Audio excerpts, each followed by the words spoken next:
as you already know what it is, I'm here at the Bobby DeBarge premiere, standing with one of the stars of this amazing film we're so excited about watching on TVOne, Lloyd himself. And can I say I'm having a little bit of a fangirl moment? I'm such a fan. Love your work. Thank you for having me. Shout out to all the listeners, the watchers. Oh man, we really appreciate it. Talk to me a little bit about getting into your character and how this experience was being a part of a movie that's about a group that in a lot of ways went unappreciated. Well, getting into the character was interesting because there's not a lot of video that exists of these guys. So it was just about trying to go through the archives and find what I could, bits and pieces of interviews. You know, I portray Greg Williams, and I just did a little bit of research on him. However, interesting enough, I did not get called to play this role until the night before they started filming.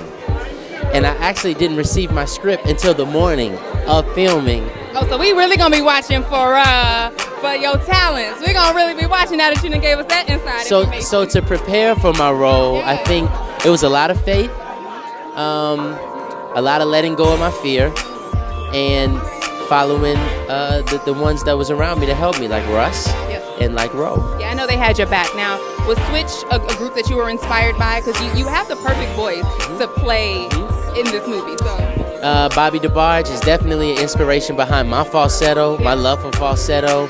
I did a whole song called Girls Around the World in falsetto because of the DeBarges, and so unique. The story of Bobby DeBarge is an important one because it talks about a lot of our demons and the experiences that we can have in our childhood and how they can impact us throughout the duration of our life. So being that you've been in the entertainment industry for so long, can you speak to that at all? Yeah, sure. My father was murdered when I was a very young boy. I never had him in my life the way that I would like. However, it's very unique because not having him made me a better father in a lot of ways, because I learned to appreciate the idea of what a father would be. But in this case, there was a father present who was very destructive and just very hurtful. And I can only imagine, you know, what that would do to a person. So now that I am a father, congratulations. Yeah, this movie really means something because it just highlights, I think, you know, the fragility of a child's mind, how important it is to give them love and openness, you know, the ability to communicate, and also just,